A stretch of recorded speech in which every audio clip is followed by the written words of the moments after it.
Hello friends,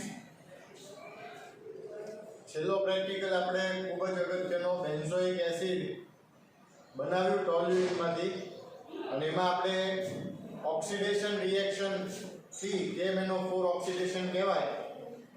તો એમાં એ રિએક્શનથી આપણે બેન્ઝોઇક એસિડ બનાવ્યું. તો આપણો નેક્સ્ટ પ્રેક્ટિકલ છે એ રિડક્શન ને રિલેટેડ છે.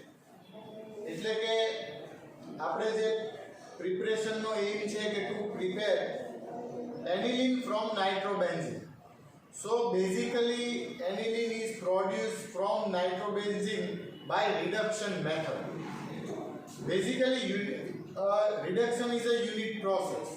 બરાબર, નંબર ઓફ યુનિટ પ્રોસેસીસ આપણે ભણેલા છીએ, લાઈક એસ્ટરિફિકેશન છે, બરાબર, નાઇટ્રેશન છે, હેલોજિનેશન છે, ઓક્સિડેશન છે, રિડક્શન છે, ઘણું બધું. તો એમાંથી રિડક્શન ઓક્સિડેશન આપણે ભણીએ એવી રીતના રિડક્શન મેથડથી આપણે નાઇટ્રોબેન્ઝીનમાંથી એનિલિનનું ફોર્મેશન કરવાનું છે. તો અહીંયા આપણે બેઝિક જે રિક્વાયરમેન્ટમાં સાધનોની વાત કરીએ તો આપણી પાસે સ્ટેન્ડ છે, બરાબર, ફ્લેમ પ્રોટેક્ટર, બર્નર, તપેલીમાં પાણી છે, એની અંદર આપણે આ ટ્રાયંગલ રાખી દઈશું, બરાબર. અને ગ્લાસ પેનની અંદર રિક્વાયરમેન્ટ આપણે RBF છે અને સાથે સાથે આ જે છે કન્ડેન્સર છે. સો આ બધી આપણી રિક્વાયરમેન્ટ છે. હવે પ્રેક્ટિકલી આપણે કેવી રીતના પરફોર્મ કરીશું કે જેના આધારે થ્રુ રિડક્શન SnHCl રિડક્શન કહેવાય. એટલે SnHCl રિડક્શનથી કેવી રીતે આપણે એનું ફોર્મિંગ કરીશું, બરાબર, એ આપણે જોઈએ. તો સામાન્ય રીતે આપણી જે એસેમ્બલી છે કે રિફ્લક્સ વોટર કન્ડેન્સર ગોઠવવાનું છે ઇન વોટર બાથ, બરાબર. એટલે સૌથી પહેલાં આપણું જે RBF છે, RBF ની અંદર આપણે નાઇટ્રોબેન્ઝીન જે આપણી રિક્વાયરમેન્ટ છે 5 ml, તો નાઇટ્રોબેન્ઝીન લઈ એની અંદર આમાં જો આપણે જોઈએ કે આ નાઇટ્રોબેન્ઝીન છે, બરાબર, 5 ml. તો એ સીધું આપણે આપણા RBF માં લેવાનું. બીજી જે રિક્વાયરમેન્ટ છે એ SN મેટલ છે. તો SN જે તમે જોઈ શકો છો, આ SN છે એ સીધું જ નાખી દેવાનું, રાઈટ. અને પછી એને આપણે સિસ્ટમમાં ગોઠવી દેવાનું. RBF પહેલા લઈ, પહેલા નાઇટ્રોબેન્ઝીન, પછી SN મેટલ, અને એને આપણે રિફ્લક્સ વોટર કન્ડેન્સર જોડી અને વોટર બાથની અંદર મૂકી દેવાનું. બર્નર શરૂ કરવાનું નથી, બરાબર. ખાસ ધ્યાન રાખવાનું છે, બર્નર પહેલાં શરૂ કરવાનું જ નથી. આખી સિસ્ટમ ગોઠવાઈ જાય પછી આપણને આપણી પ્રેક્ટિકલ બુકમાં એવો શબ્દ વાપર્યો છે કે ડાઉન ધ કન્ડેન્સર. મનુભાઈ અવાજ ન કરશો હમણાં. ડાઉન ધ કન્ડેન્સર આપણે HCl નું એડિશન કરવાનું, બરાબર.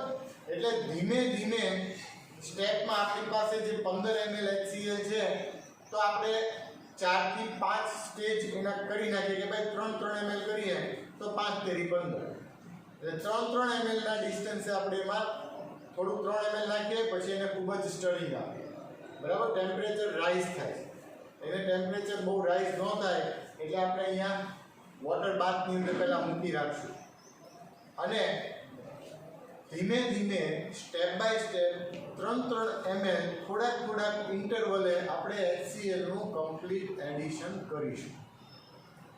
એટલે HCl નું કમ્પ્લીટ એડિશન થઈ જાય ત્યારબાદ આપણે બર્નરને શરૂ કરી દેવાનું, બરાબર.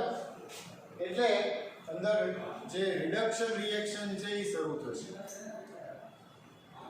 લગભગ આપણે 1 કલાક પૂરો, બરાબર, 50 to 60 મિનિટ સુધી એને બોઇલિંગ વોટર બાથમાં આપણે એને હીટ કરવાનું, ગરમ કરવાનું. અને after the completion of reaction એને આપણે ઠંડુ પડવા દેવાનું. ઠંડુ પડે ને એટલે એનિલિન ક્લોરોસ્ટેનેટના ક્રિસ્ટલાઇન પ્રેસિપિટેશન ફોર્મ થાય. પણ એ આપણી પ્રોડક્ટ નથી, એટલે એની અંદર ઉતારી દેવાનું, એને રૂમ ટેમ્પરેચરે આવવા દેવાનું. કદાચ એમાં એવા કોઈ ક્રિસ્ટલાઇન ફોર્મ થયું હોય પણ આપણે NaOH નું સોલ્યુશન બનાવવાનું.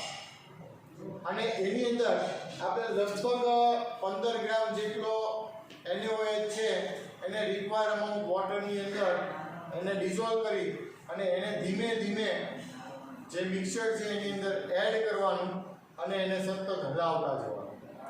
એટલે એના પરિણામે જે ઓલો સોલ્ટ બન્યો તો એ છૂટો પડી જશે એનિલિનમાંથી અને એનિલિન આપણને ઓઇલી ડ્રોપ તરીકે મળે છે. એટલે આ જે ઓઇલી ડ્રોપ તરીકે મળે એને આપણે પછી સેપરેટિંગ ફનેલમાં લઈ લઈએ અને સેપરેટિંગ ફનેલમાં લીધા બાદ એનિલિનને આપણે સેપરેટ કરી નાખીએ. જે ml મળે બરાબર એને આપણે કેલ્ક્યુલેશનમાં લેવાનું રહે. એટલે એકોર્ડિંગલી આપણે આ રીતના આખો પ્રેક્ટિકલ જે પરફોર્મ કરીશું. હા, એક મેં તમને કીધું થોડું સેપરેટિંગ ફનેલમાં લેવાની વાત છે તો એમાં એવું પણ થઈ શકે કે એ જે આપણું સોલ્યુશનને પાછું આપણે સેન્ડ બાથમાં મૂકીએ અને એને ગરમ થવા દઈએ અને ડિસ્ટિલેશનનું સ્ટેપ કરીએ તો એમાંથી આપણને એના બોઇલિંગ પોઈન્ટને એકોર્ડિંગલી એનિલિન આપણને મળે. પણ એ બહુ ટાઈમ કન્ઝ્યુમિંગ છે. આપણે ટાઈમથી પૂરું કરવાનું એટલે સેપરેટિંગ ફનેલનો યુઝ કરીને સેપરેટ કરી નાખવું બરાબર થ્રુ ઓર્ગેનિક ને એક્વાયર્સ ધેર એ આપણને ઇઝી પડશે. સો અહીંયા હવે આપણે એસેમ્બલી પહેલાં ગોઠવીએ છીએ અને પછી એડિશન કરીએ છીએ બરાબર. તો અહીંયા આપણે ધ્યાન આપો કે મેં કીધું એમ કે પહેલાં બર્નર જે વ્યવસ્થિત કમ્પ્લીટ ચાલુ હોય એની ઉપર ફ્લેમ પ્રોટેક્ટર મૂક્યું છે, એની ઉપર હું આ તપેલી મૂકી દઉં બરાબર. હવે અહીંયા સૌથી પહેલાં બીજું બધું કરવા પહેલાં હું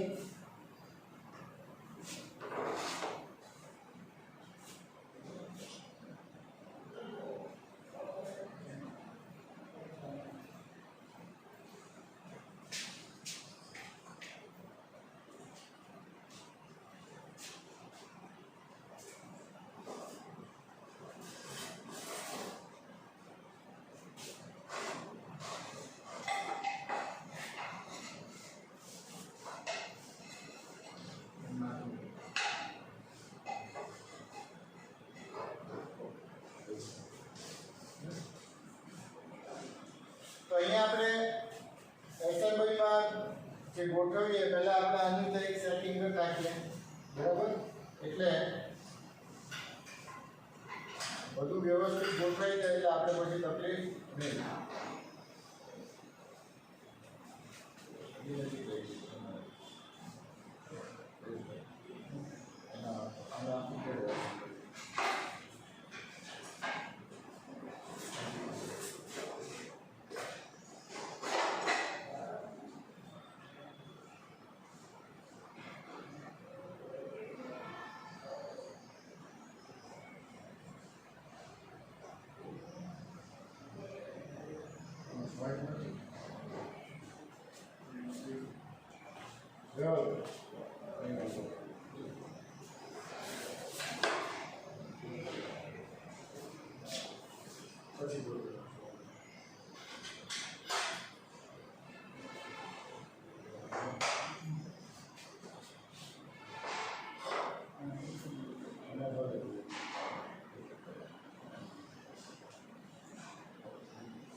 તો એસેમ્બલી ગોઠવી નાખી છે. ખાલી આપણે પાઇપિંગમાં જે ટ્યુબ છે એનું ધ્યાન રાખવાનું કે કાંઈ લીકેજ કે પાણી છે એ આપણે ટેબલ ઉપર ન આવે. એટલે વન્સ આપણે આખું ગોઠવી નાખીએ નાઇટ્રોબેન્ઝિનને એસેન મેટલ નાખી અને પછી આપણે એનું પાઇપિંગ વ્યવસ્થિત ગોઠવી નાખશું જેથી આપણે કોઈ બગડે નહીં આપણું ટેબલ બરાબર. તો જે પ્રમાણે તમને મેં મેથડ સમજાવી છે એ પ્રમાણે સૌથી પહેલાં મારે આરબીએફની અંદર એક નાઇટ્રોબેન્ઝિન જે આપણું 5 ml છે બરાબર એ એની અંદર હું લઈ લઉં છું.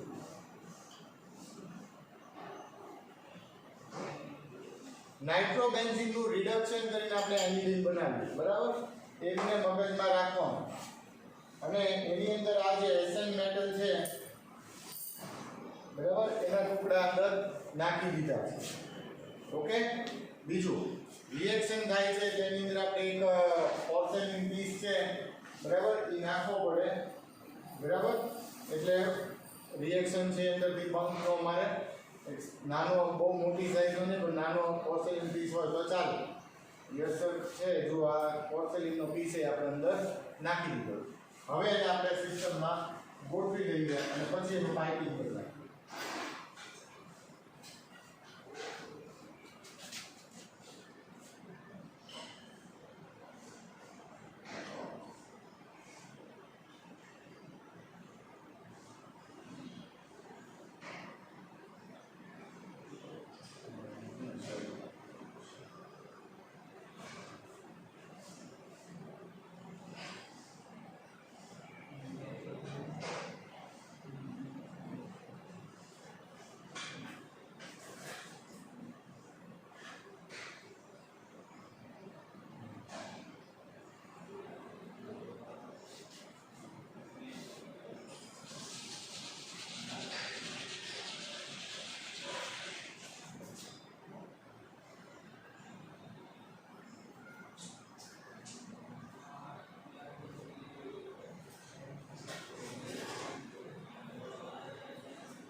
તો જો વોટર સપ્લાય શરૂ કરી દીધો છે.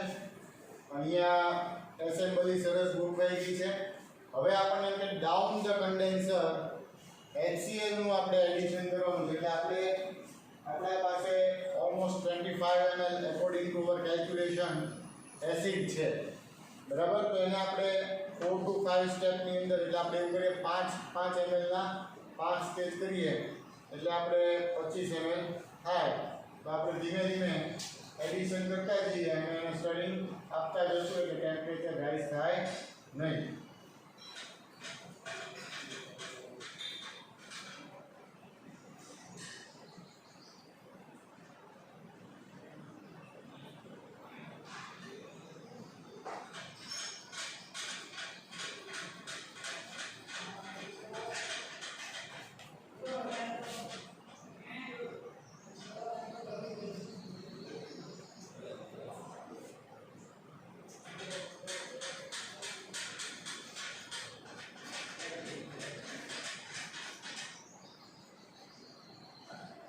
ડાઉન ધ કન્ડેન્સર પાછું આપણે થોડુંક HCl નાખીએ છીએ.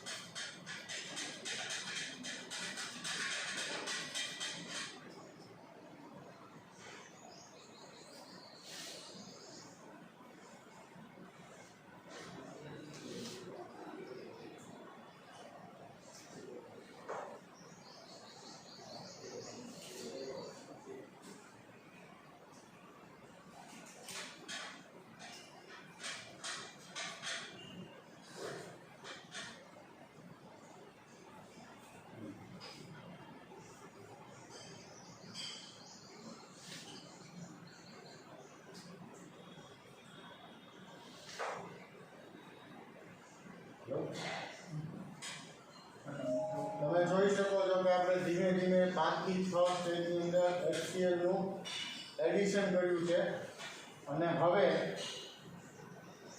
કમ્પ્લીટ લાસ્ટમાં આપણે કરી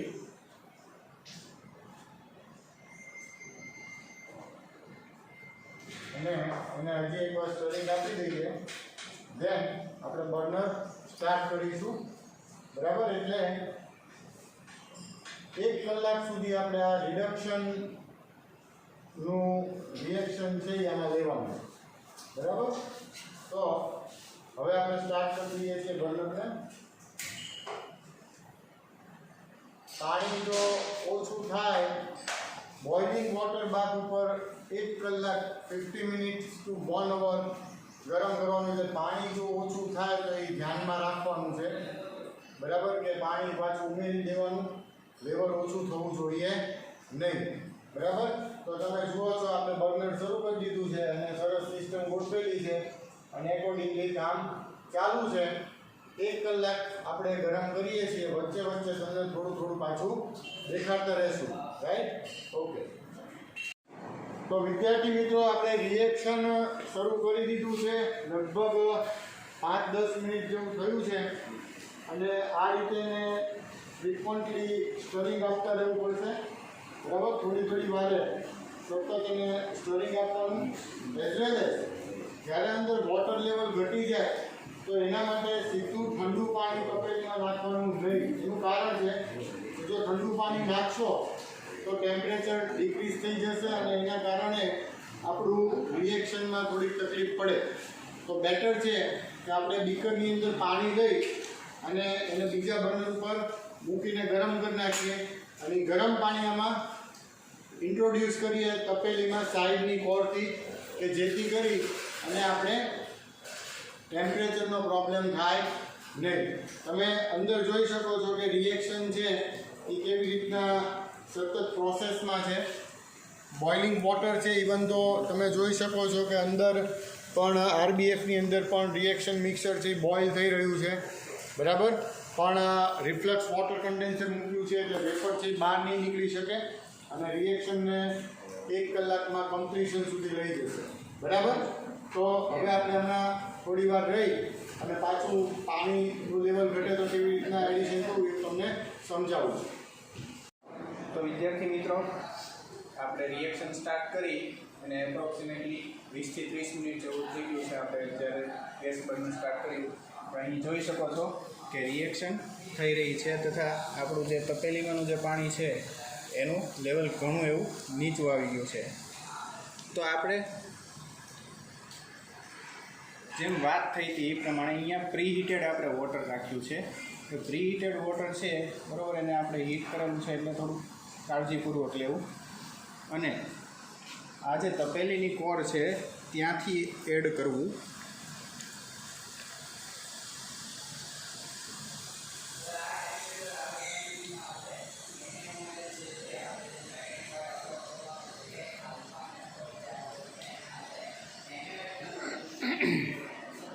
આપણી અડધી 1 કલાક જેવી રિએક્શન હજી થઈ છે, હજી અડધી 1 કલાક જેવું આપણે હીટિંગ આપવાનું છે અને અહીંયા રિએક્શન ખૂબ જ સરસ રીતે થઈ રહી છે, બરાબર. વચ્ચે હજી જો કોઈ ચેન્જીસ આવે એટલે આપણે બતાવતા રહીશું.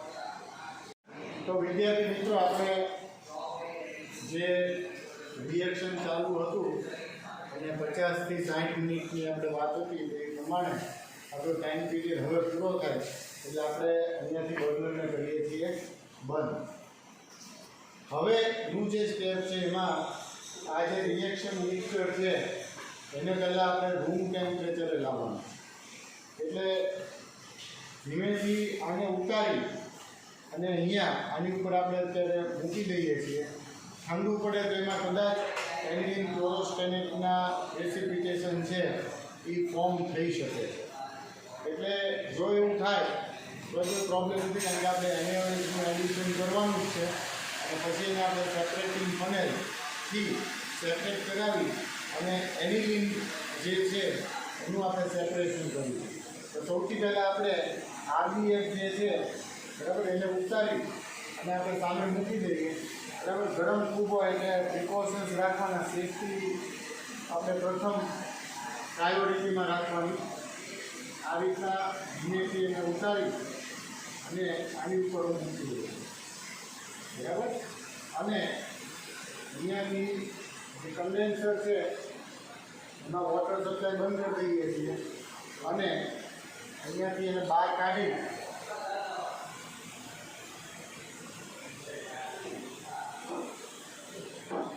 પાણી જે છે એ કન્ડેન્સરમાંથી બહાર કાઢી નાખીએ છીએ અને યથાસ્થાને એને પાછું મૂકી આવવાનું, જેથી અહીંયા હોય ને કંઈ તૂટફૂટ ન થાય અને બીજો કોઈ ઇસ્યુ ન થાય, બરાબર. આ રીતના આખું કન્ડેન્સર આપણે ખાલી થઈ ગયું. અત્યારે અહીંયા આપણે સાઈડ ઉપર મૂકી દઈએ છીએ, બરાબર. અને આપણે જે સોલ્યુશન છે એને ઉતાર્યું તમે જોઈ શકો છો કે આ રીતનું છે. પણ એમાં એનિલિન જે બન્યો હશે, બરાબર, એમાં ઠંડુ પડે પછી આપણે એનએઓએચનું સોલ્યુશન પણ આપણી પાસે અહીંયા રેડી છે એટલે એ આપણે ધીમે ધીમે પછી એડિશન કરી અને એનિલિનને સેપરેટ કરીશું અને કેવી રીતના કરવું એ તમને પછી ઠંડુ પડે એટલે આપણે સમજીએ. તો વિદ્યાર્થી મિત્રો, જે સોલ્યુશન હતું એ કુલ ડાઉન થઈ ગયું છે અને આપણે એને આરડીએફમાં જે હતું એમાંથી નિકાલ કરી નાખ્યું એટલે પોર્સેલિનનો પીસ એ આપણને નડે નહીં. અને હવે એની અંદર આપણે ધીમે ધીમે જે NaOH નું સોલ્યુશન બનાવ્યું છે બરાબર એ વિથ સ્ટરિંગ આપણે એડિશન કરીએ છીએ. તો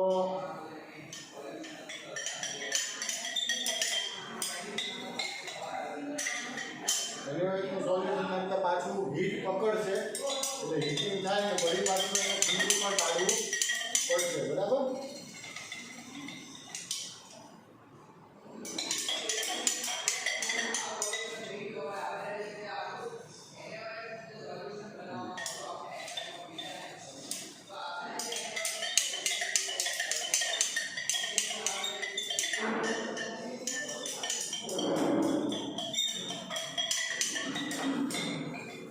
યુઝ્યુઅલી હીટ પકડશે પણ એમાં બીજો કોઈ ઇશ્યુ નથી બરાબર ને.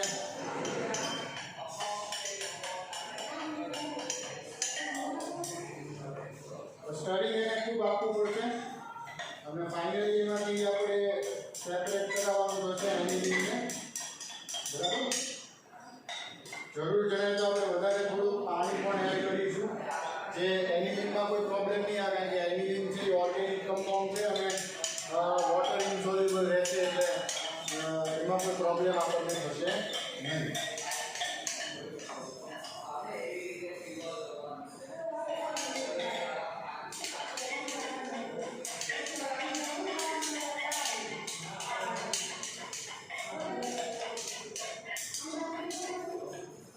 નીચે દાજી જેવા એટલું બધું ગરમ થઈ ગયું છે સોલ્યુશન એક્ઝોથર્મિક રિએક્શન થાય છે અને આ રીતના તમારે સતત એને સ્ટરિંગ આપવાનું છે ને વળી પછી આપણે એને રૂમ ટેમ્પરેચરે પણ લાવશું.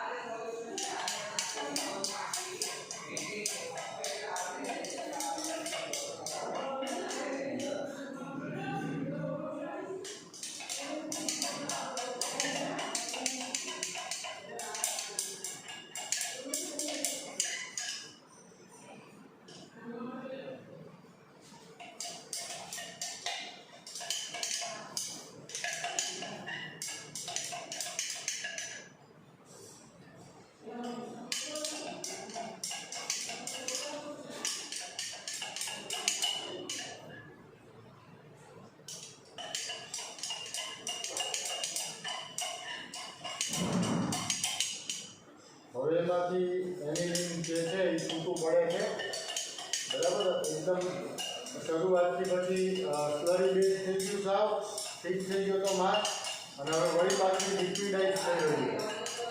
હજી આપણું NaOH નું એડિશન બાકી છે તો રાઈટ.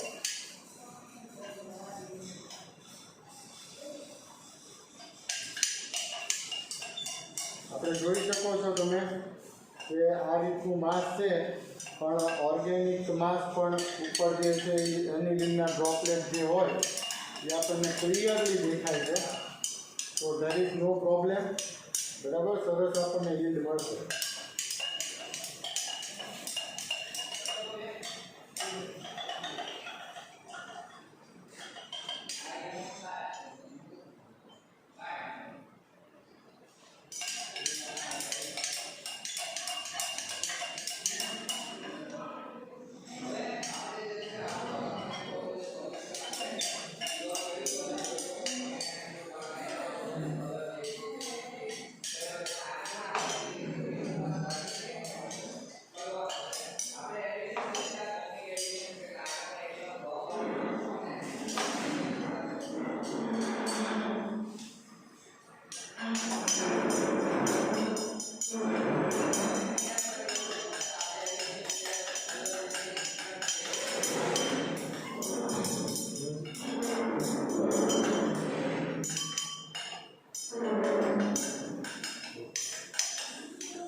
તબ તો આપણે જોઈ શકીએ છીએ કારણ કે થોડલી મિક્સ બન્યું ન થઈ શકે બરાબર ઓર્ગેનિક અને એક્વાયસ બંને હોય અમુક જે વોટર ઇન્સોલ્યુબલ હોય તો એ સેપરેટ જ રહે બરાબર હોમોજીનિયસ મિક્સર ન થઈ શકે અને અહીંયા હજી આપણે એને સ્ટર કરીએ જ છીએ અને પછી એને આપણે કૂલ ડાઉન કરીશું બરાબર અને પછી એને સેપરેટ કરવાનું છે આપણે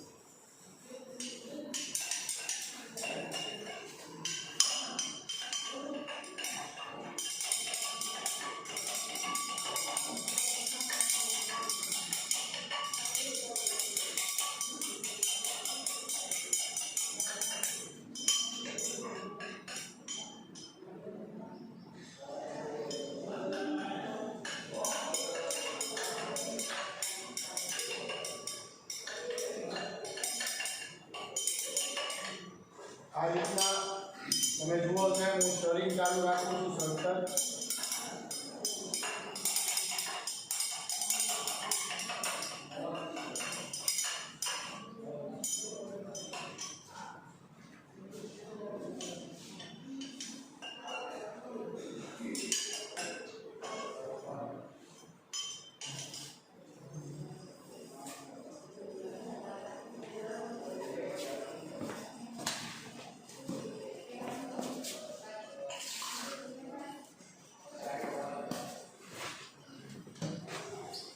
થોડીક લિક્વિડિટી માટે હું એમાં પાણી એડ કરું છું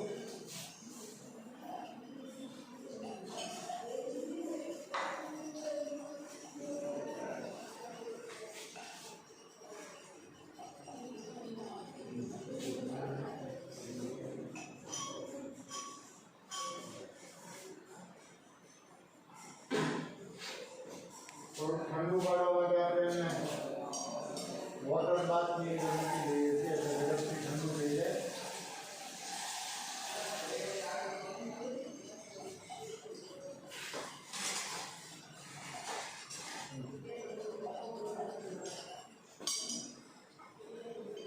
બહુ સરસ પ્રોડક્ટ આપણને મળી છે એ હમણાં સેપરેટ કરીને તમને દેખાડ્યું છે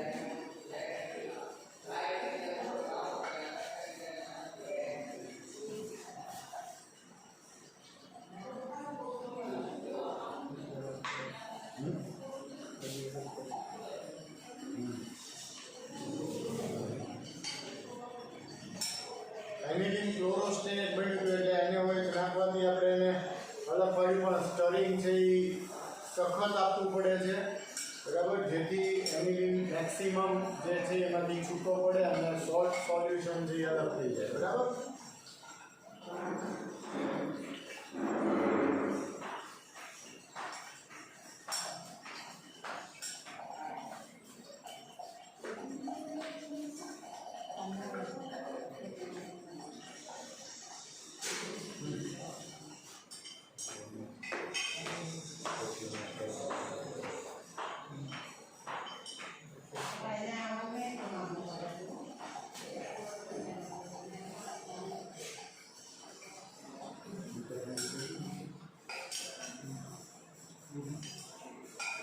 હજી થોડું ગરમ છે એટલે થોડીક વાર આપણે એને હજી ઠંડુ પાડીએ છીએ અને યસ સર છે એ સતત તમે જુઓ છો સ્ટરિંગ એનું ચાલુ જ છે બરાબર ને પછી આપણે એને સેપરેટિંગ ફનેલની અંદર એડ કરીશું અને હાઉ ટુ સેપરેટ અને how to get anything from this separating funnel એ આપણે જોશું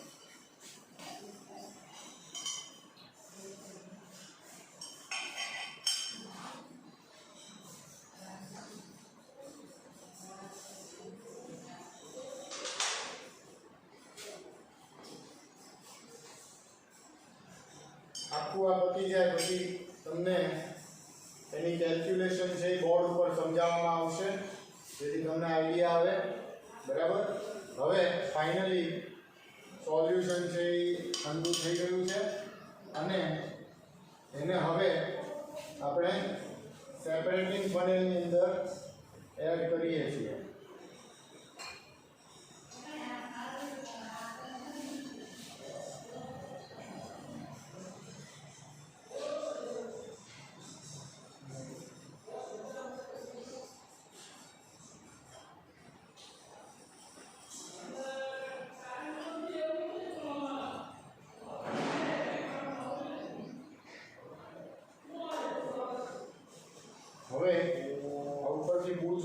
દેવાનું અને એને થોડું સ્ટર કરી બરાબર અને પછી એને હવે સેટલ થવા મૂકી દઈએ.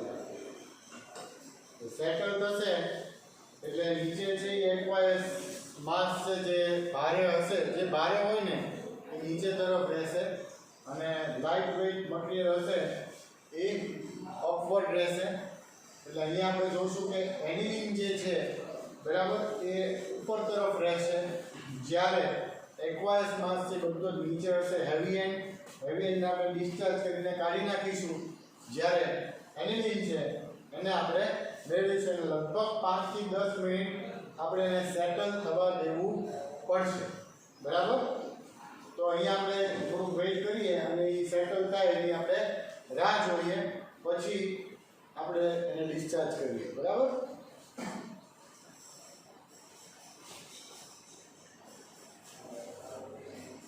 હલાવ્યા વગર તમને પણ દેખાડું છું નજીક લાવીને કે તમે જોઈ શકો છો કે ઉપરનું આ જે લેયર જે છે આખું બરાબર એ એનિલિનનું છે અને નીચેનું જે છે એ બધું એક્વાયસ માસ છે. એટલે આપણે એને હમણાં સેપરેટ કરીશું રાઈટ.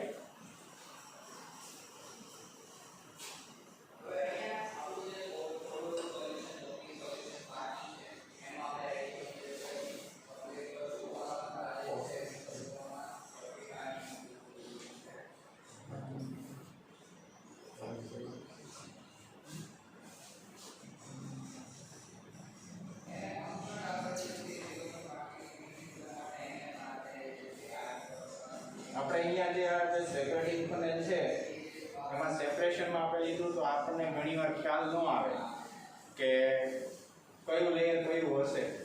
તો મોસ્ટલી એની ડેન્સિટી પ્રમાણે ડિસાઇડ થતું હોય છે કે ઉપરનું લેયર કયું હોય, નીચેનું લેયર કયું હોય. મોસ્ટલી જ્યારે ઓર્ગેનિક અને ઇનઓર્ગેનિક હોય, લાઈક આપણે અત્યારે એનિલિન અને ઇનઓર્ગેનિક લેયર છે અને ઇનઓર્ગેનિક લેયરમાં આપણે વોટર સોલ્યુબલ આપણે કરાવેલું છે. તો આમાં મોસ્ટલી છે ને ઇનઓર્ગેનિક આપણે જે લિક્વિડ્સ હોય એની ડેન્સિટી મોટા ભાગે વોટર કરતાં ઓછી હોય છે, મોટા ભાગે, દરેકની નહીં.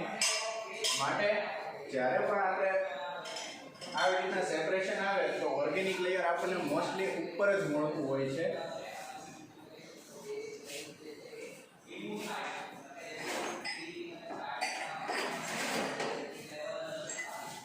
ઘણીવાર અહીંયા સાઈડમાં માઇક્રો ડ્રોપલેટ્સ,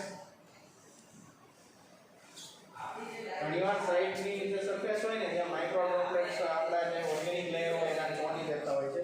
તો એને આપણે આવી રીતના ટેપ કરીને ઉપર લઈ આવવા પડતા હોય છે.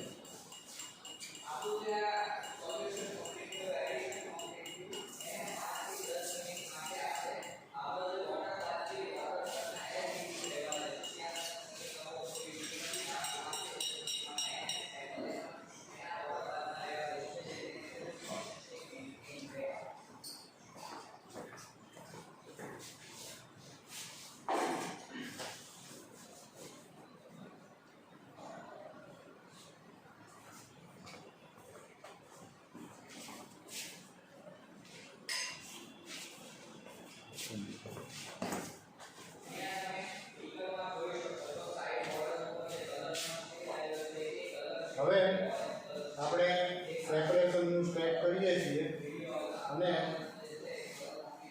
ઢાંકણું હંમેશા જ્યારે અહીંથી નોક ખોલીએ પહેલાં ઢાંકણું ખોલી નાખવાનું, જેથી વેપર પ્રેશરના કારણે નીચેથી માસ ન આવે ન બને. ઓકે.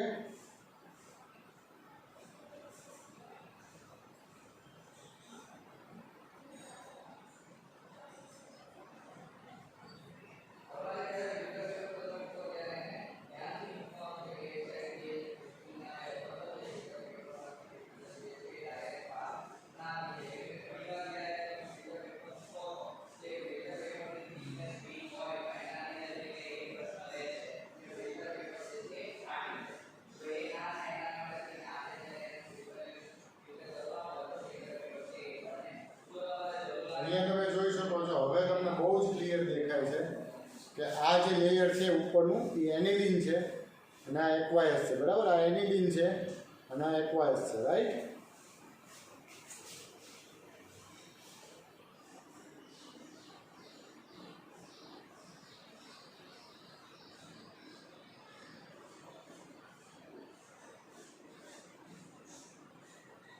હવે આ જે એનિલિનનું લેયર છે એને આપણે ટેસ્ટ ટ્યુબમાં લઈ લઈએ છીએ. ડિરેક્ટલી વાલ્વ ખોલી નાખીએ છીએ, બરાબર.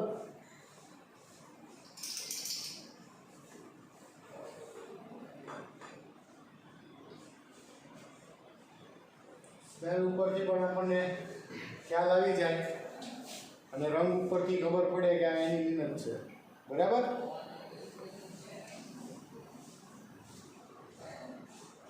બરાબર, એનિલિન આ જ રંગનું હોય. ઓકે, સો અહીંયા આપણો પ્રેક્ટિકલ પૂરો થાય છે ને હવે તમને બોર્ડ ઉપર કેલ્ક્યુલેશન સમજાવીએ છીએ, બરાબર. અને લગભગ આટલું છે એટલે આપણે હમણાં ગણતરી તમને સમજાવીએ છીએ, પણ હું માનું છું ત્યાં સુધી 2.5 થી 3 વચ્ચે હોવું જોઈએ. 15 ml ની લગભગ ટેસ્ટ ટ્યુબ હોય, બરાબર. એટલે અહીંયા આપણે વિચારીએ કે 5 ml આખું થાય, બરાબર. 10 ને 15 એટલે 2.5 થી 3 આજુબાજુ હશે એવું માનીને ચાલીએ છીએ. ઓકે, તો હવે ગણતરી સમજીએ. તો મિત્રો આપણે આખો પ્રેક્ટિકલી જોયો કે જેમાં એસેમ્બલી ગોઠવી, એની અંદર આરબીએફમાં 5 ml જેટલું આપણે અંદર જે નાઇટ્રોબેન્ઝીન લીધું, ત્યાર પછી એની અંદર એસએન મેટલ એડ કરી અને એને થોડું સ્ટર કરી અને આપણે સિસ્ટમમાં ગોઠવી. ત્યારબાદ આપણે એમાં બર્નર શરૂ કર્યા વગર ડાઉન ધ કન્ડેન્સર આપણે 5 to 6 kgsની અંદર લગભગ 25 ml જેટલું કોન્સન્ટ્રેટેડ HCl છે એ એડિશન કર્યું. ઇવન ધો ટેમ્પરેચર રાઇઝ થાય જ્યારે આપણે HCl એડ કરીએ છીએ, બરાબર, ત્યારે અંદર બબલ્સ થતા પણ જોવા મળે છે, પણ અહીંયા આપણે એને એટલે જ કોલ્ડ વોટર બાથમાં મૂકીએ છીએ ટેમ્પરેચર છે એ બહુ વધી ના જાય. અને કમ્પ્લીટ એડિશન થઈ ગયું ત્યારબાદ આપણે બર્નર શરૂ કરી દીધું અને લગભગ 1 કલાક સુધી આપણે એને ગરમ કર્યું. એટલે 1 કલાક પછી ગરમ કર્યા પછી આપણે એને પાછું રૂમ ટેમ્પરેચરે આવવા દઈએ છીએ અને એની અંદર જે આપણી પાસે NaOH નું સોલ્યુશન બનાવેલું છે લગભગ 50 ml ની અંદર આપણે 15 ગ્રામ NaOH ને ડિઝોલ્વ કરવાનો અને એનું ધીમે ધીમે એડિશન કરવાનું ને સતત સ્ટરિંગ આપ્યું આપણે. તો એના અંતે આપણને જેમાં એનિલિન ક્લોરોસ્ટેનેટના પ્રેસિપિટેશન હતા, બરાબર, એ NaOH નાખવાથી એ ડિઝોલ્વ થઈ જશે, પ્લસ સાથે સાથે આપણને એટલે સોલ્ટ સોલ્યુશન બનતું હોય પણ એનિલિન છે એ છૂટો પડે છે એઝ ઓઇલી ડ્રોપ. સો એ જે ઓઇલી ડ્રોપ છે એ આખું જે માસને આપણે લઈ લઈએ છીએ શેમાં, સેપરેટિંગ ફનેલમાં, અને 2 લેયરને વ્યવસ્થિત રીતના સેપરેટ થવા દઈએ છીએ અને એકોર્ડિંગ ટુ ઇટ્સ ડેન્સિટી આપણે જે જોયું કે આપણે એનિલિન છે એ આપણને સરસ રીતે પ્રાપ્ત થાય છે. સો આપણે તમે જે પ્રેક્ટિકલ જોયો એને એકોર્ડિંગલી અહીંયા આપણે વાત કરીએ તો આપણો જે એમ હતો preparation of aniline from nitrobenzene SnHCl reduction. તો આ જે આખી રિડક્શન પ્રક્રિયામાં આપણે નાઇટ્રોબેન્ઝીનમાંથી એનિલિન બનાવ્યો, બરાબર. તો અહીંયા જે એનિલિન બનાવીએ છીએ તો અહીંયા રિક્વાયરમેન્ટ જે છે, બરાબર, એમાં નાઇટ્રોબેન્ઝીન છે, ગ્રેન્યુલેટેડ ટીન છે, કોન્સન્ટ્રેટેડ HCl છે અને NaOH છે, બરાબર. તો અહીંયા જે આપણે વાત કરીએ તો રિક્વાયરમેન્ટમાં નાઇટ્રોબેન્ઝીન 5 ml લીધો, ટીન છે 9 ગ્રામ છે, HCl 25 ml છે, NaOH 15 ગ્રામ છે.